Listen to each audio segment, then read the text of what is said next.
Hello and a very warm welcome to Dateline.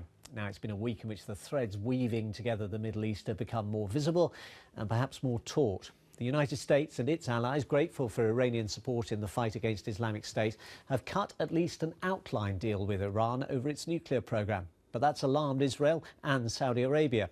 Yemen has become the latest front in the proxy war between Riyadh and Tehran.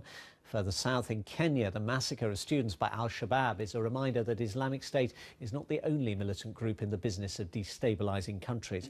Well, to discuss that and, of course, the general election here in the UK are Ned Temko, writer and broadcaster. From the United States, the journalist Jeffrey Kaufman, Nabila Ramdani, a writer from Algeria, and Amir Tahiri, the veteran Iranian columnist. Welcome to you all. It's been an extraordinary week of developments, but let's start in Iran. And if Iran cheats, the world will know. Those are the words from President Obama intended to reassure the sceptics. After the nuclear deal was reached, the first telephone calls he made were to the Saudi king and the Israeli prime minister. Amir, they're still haggling over the details and there's clearly not a lot of trust. What's the hope of what can come out of this agreement? Well, first of all, there is no agreement. Everybody uses that, and I have seen all the headlines. But the thing is that in the Persian text, we have four texts. We have the American text, the Iranian text, Miss Mogherini's text, and she's also the EU foreign policy, Zarina.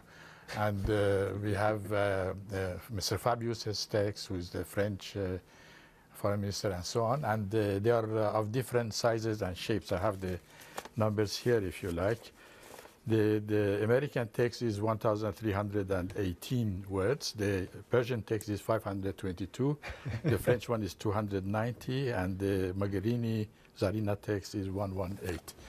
In the Iranian text, in the Persian text, they have specifically avoided any word that could sound like agreement. We have 7 words in Persian for different kinds of agreement. They have avoided all of them. None of them in there. Yeah, they have also, it's deliberate, they have also used the device of the Persian grammar, which allows you to write a sentence without knowing who did what.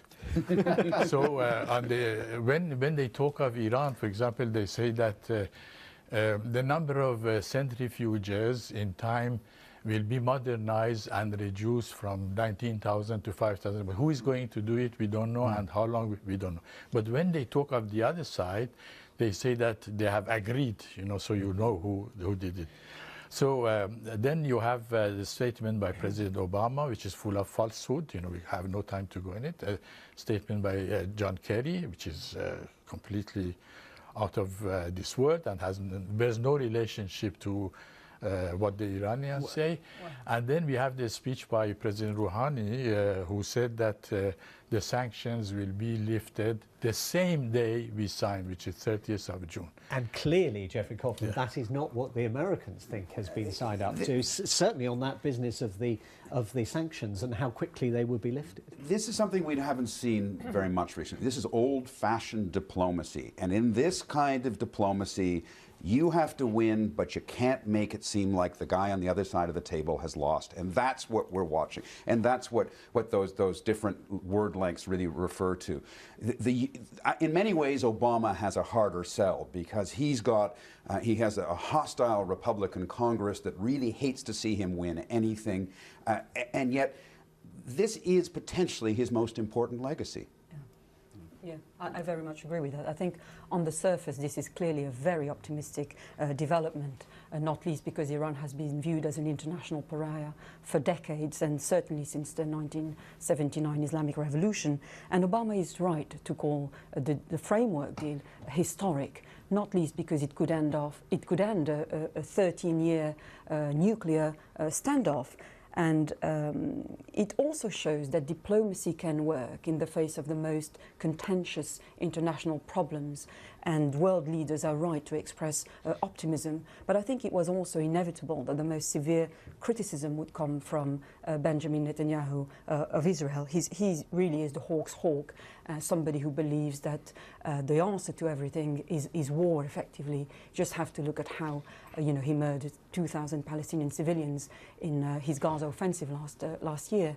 But I think what this framework deal shows is that the West has to change its outlook in regards to that part of the world. And as we've seen in Iraq and Afghanistan, it doesn't take us very far to bomb countries to pieces. There needs to be a change in outlook. Nabila is suggesting there, Ned, that actually it is Benjamin Netanyahu who is the outlier here, and yet he's not the only one who's sceptical about it. I was going to say, the Saudis aren't exactly jumping for joy either. And indeed, there's a danger in introducing Israel into everything. It's a little bit like Nigel Farage and European immigrants, quite frankly.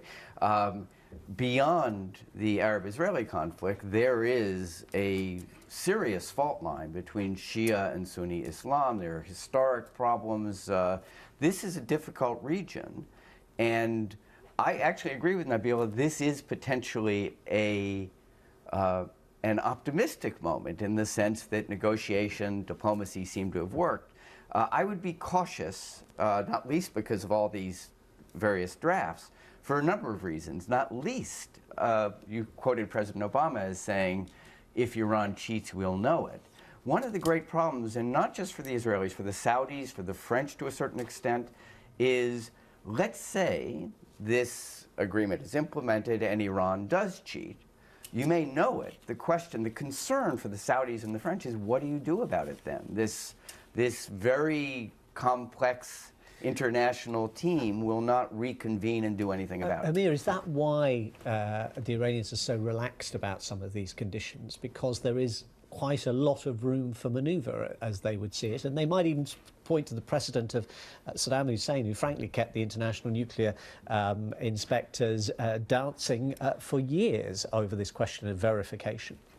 Yes, first of all, you know, the strongest criticism of the I can't call it even a deal, this hodgepodge has not come... I take it you're not in favor of it. No, I'm not expressing my opinion at all, honestly. I would love Iran to make a deal and be peaceful with the world and so on, but you're just, I'm talking as an analyst, if you like. Because, you know, I have all the text, indeed. And you could go on the website. I've written 5 articles about it already. You know, you could read the details. Sure. But what is happening is the strongest criticism has come from the Iranian themselves, who say that if the American text is correct, Iran will be put under international tutelage for 10 years in some cases, for 15 years in some cases, for 25 years. Yes. It's like a colonial rule of Iran.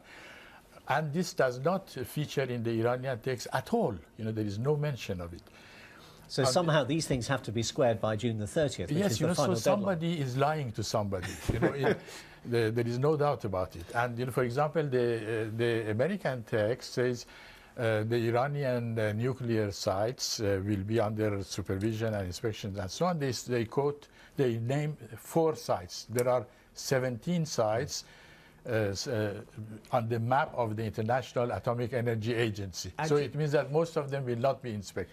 Jeffrey, one commentator this weekend was suggesting the intriguing possibility that Iran could effectively become America's policeman in the Middle East. America doesn't want to have boots on the ground anymore. Iran is being very helpful, for example, in Iraq. You know, and I think that that's part of the optimistic, I'm not sure about being Americans policemen, but I think part of the optimistic part of this is that some counterbalance is needed and some accountability, really. Iran has its tentacles in Lebanon, in Syria, in Iraq, in Yemen, and without any accountability. If Iran wants to become part of the community of nations again, then there is the possibility, and let's not get carried away with optimism here, but there is the possibility that Iran is a counterbalance to Saudi Arabia, that suddenly, or gradually, shall we say, not suddenly, we start to see some sort of balance in the region, and some of this chaos that's being fomented by Iran it starts to be reined in as Iran tries to reinsert itself. Well, you mentioned Yemen and indeed the so-called proxy war between Iran and Saudi Arabia, and Yemen is very much the country in which the interests of those two countries are colliding. Houthi rebels, backed by the Iranians, have forced the president to flee, and a coalition of Arab countries assembled by Saudi Arabia is using airstrikes to try to force them back. Nabila, can this conflict be isolated, do you think? Well, I'm sorry to say that the fighting in Yemen cannot be isolated, and it's already the case that we have an extraordinary, complicated global conflict, and explaining the different groups and alliances involved would take a very long longer time. than we have on this programme. Yes. But I think the principle... Which text are you going to use? Absolutely. I think the principal point is that proxy war between Iran and indeed Saudi Arabia has terrifying implications for world peace, generally speaking. And I think the US has viewed Yemen as a principal battleground for Al-Qaeda for years, but it has taken its eye off the ball slightly when it comes to Houthi militias backed by Iran. And I think you can analyze what's happening in Yemen in many ways, Shiite versus Sunni groups, but I think it's a horrendously complicated conflict, and it's already in full flow. And dare I say, Yemen has been, economically and socially, has been a basket case for years. And it's of huge strategic importance, and that's why the civil war that's going on is by no means isolated. But the U.S. doesn't really know what else to do. I think the U.S. is, clearly they're not going to put boots on the ground. And Saudi is an ally to the U.S. I think a lot of people outside of Saudi Arabia would say that the king and the prince have misjudged just what Iran's responsibility is in this. That are the Houthi rebels really proxies, or are they simply being funded? And I think most people would say it's the latter, that they're not really proxies for Iran, and that Saudi Arabia... It's not ideological in that. No, and that Saudi Arabia has really built them into something more than they are in terms of their alliance. But the reality is that Saudi Arabia has now sort of taken ownership of this for now, and much of the West is shrugging and going, well, what else do we do? I think it's a fool's errand. I think most commentators would say that you cannot resolve this with an air war. At some point, there are going to be boots on the ground from someone, and Saudi... As you say, it's not going to be the Americans. It's not going to be the Americans. And I mean, in a way, you identify what's so frustrating for Western powers, and indeed for powers in the region. And that is, you mentioned, for instance, that Iran is nominally on the west side in Iraq against Islamic State.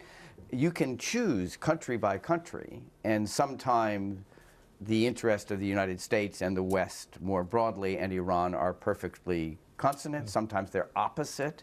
And basically you have this checkerboard where you have individual conflicts, and you have Iran and, or more broadly, Sunni and Shia interests colliding in different ways in different countries. And that's one reason why, although Obama's foreign policy lack of assertiveness has been criticized by some in the United States, in terms of the Middle East, I think you're absolutely right. What do you do? I mean, there isn't some grand plan. The Saudis love the idea that Iran is frozen out.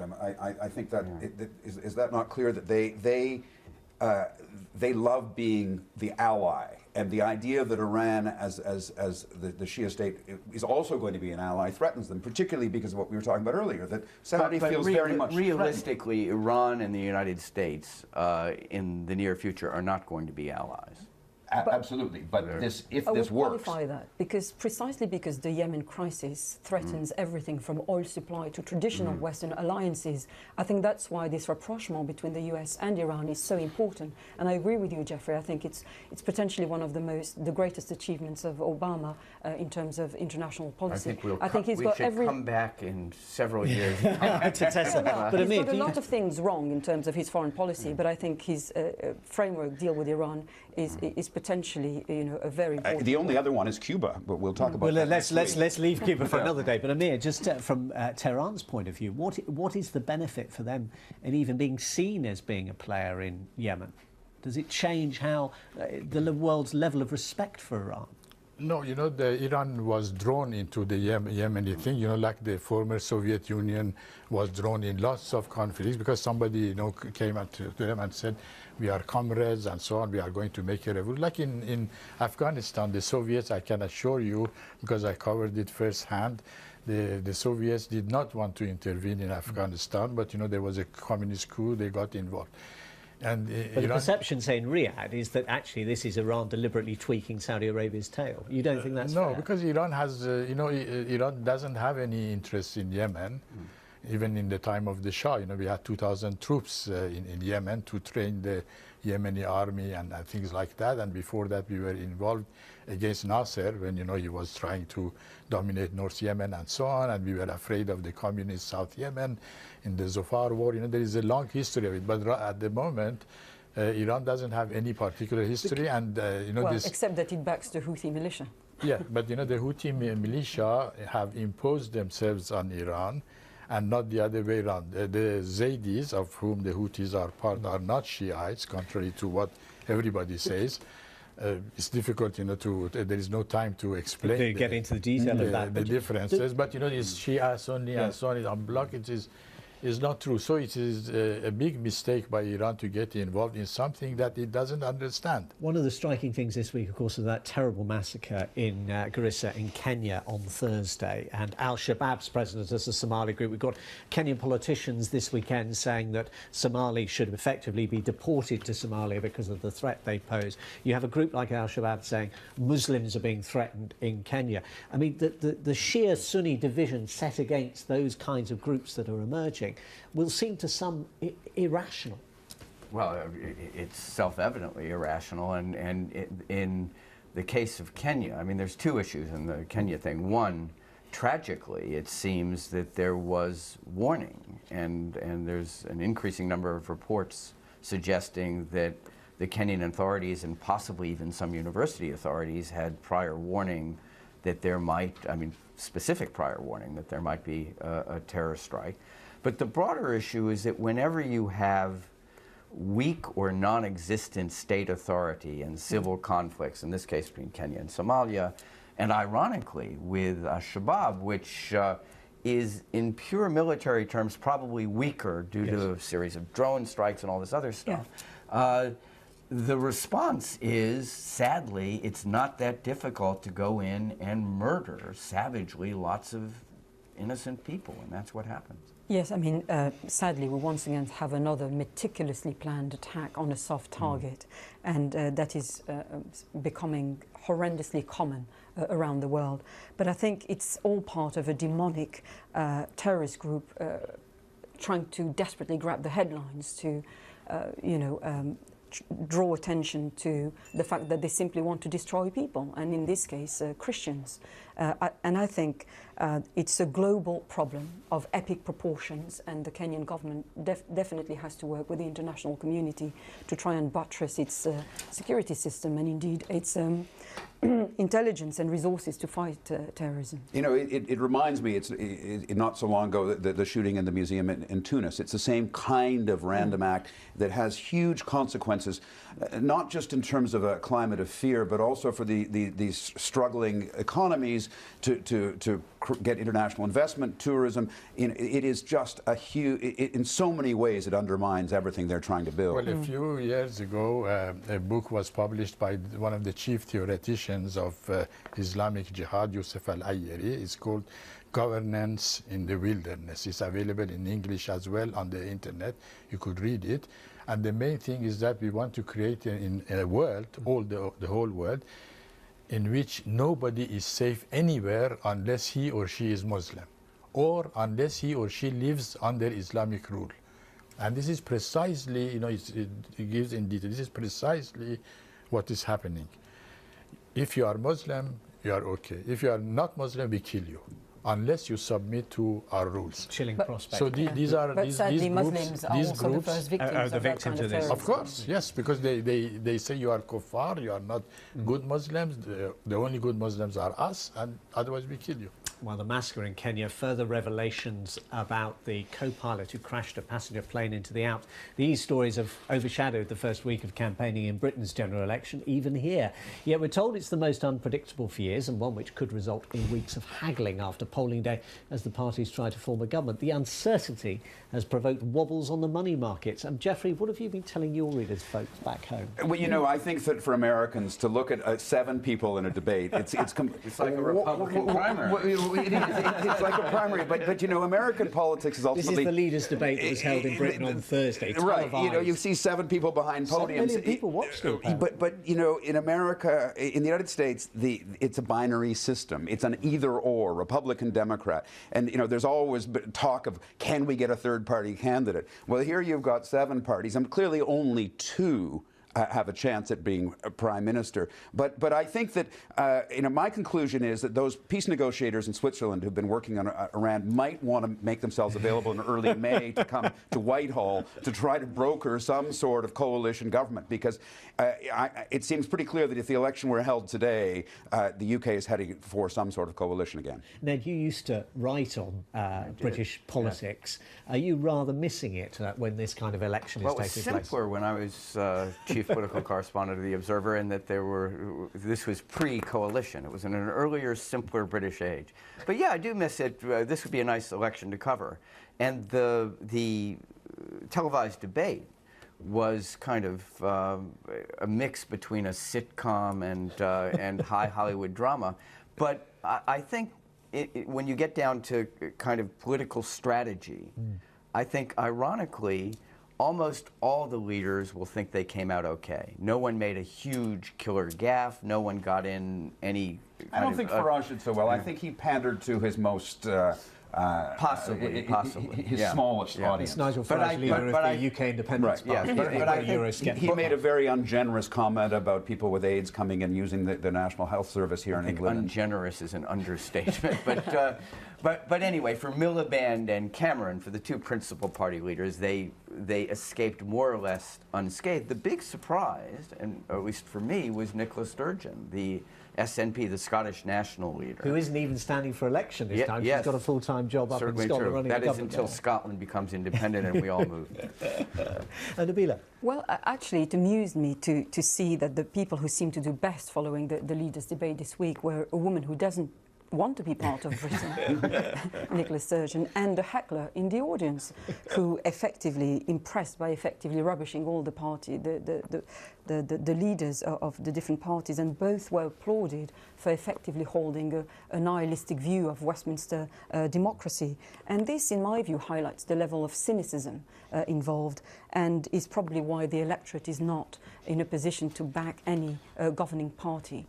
I suppose to me that the people tend to say, well, you get the politicians you deserve, and if we're underwhelmed by these people competing for votes this time round and the sheer number of them, well, perhaps we only, as voters, have ourselves to blame. Well, I don't know, underwhelmed, because this was a very rich spectrum of different political ideologies. It was actually a good sign that British democracy is vibrant and is working. My only concern is that Britain may re-experience the Charles Parnell experience with Irish Home Rule back in the end of the 19th century, you know, holding the House of Commons hostage and preventing... But this time it would be the Scottish. Yes, this time the Scottish. That would be the only danger. Otherwise, you know, this is a very complex society, rich society, different ideology. It's good news. But I think sorry, I was just going to say one fascinating thing. There are, and all the polls are confusing at present, but there have been a few interesting polls that just hint at the possibility that beyond specific party preferences, a significant number of British voters now fears or now doesn't want another coalition government. And it will be fascinating to watch, the closer we get to May 7th, whether some of these smaller parties, not just UKIP, but to a certain extent the Lib Dems, the Greens, the others, kind of fall back a bit, and that we get a slight move towards the traditional two-party system. May I make a small comment? You know, the thing is that all the 2 main British parties are already coalitions. The difference, for example, in the United States, the Republican and Democratic parties are also coalitions. You know, there are people, I'm amazed how they can be in the same party. So coalition is not a bad thing or a dangerous thing. You know, it's the British democracy has worked with it all the time. You know, how did Disraeli become prime minister? By, you know, a little bit from here, a little bit from there, and so on. It seems to me, though, that there's a simple choice when you look at the 2 lead parties. The Conservatives are saying, things are going well. Don't rock the boat. You know, the economy is Because picking they are up. in power. Right. Everybody who is in power says things are exactly. going well. But they are going. They are better than they were 5 years ago. If I'm not there, it would be worse. If they're better than they weren't 5 years ago, why aren't the Conservatives getting the benefit? Well, and that's a good question, because you know Ed Miliband has a very persuasive point when he says, yes, they're better if you're rich, but the division, the poverty, the oppressive labor laws here, the so-called 0 hours law, which puts people at the bottom end of the spectrum really powerless with terribly low pay. And he's saying, yeah, it's fine if you're up at the top, but we've got to do something to rebalance. Well, I was going to say, actually, what strikes me is how much consensus there actually is between the different parties. I think a few years ago, Britain was known for its left-right polarisation. Sort of ideological division. Exactly, and this applied to many subjects, including nuclear weapons and indeed nationalisation. But around the world, and people were very much aware of divisions, and indeed individuals like Margaret Thatcher and, dare I say, Tony Blair, who won elections. And now there seems to be a rather unimpressive political class who seems to muddle through, the political process without winning elections outright. It reminds me of that expression of two bald men fighting over a comb, something I know quite a lot about. Amir, Nabila, Jeffrey and Ned, thank you all very much. Great pleasure to have you with us. That's it from Dateline. We're back at the same time next week. Goodbye.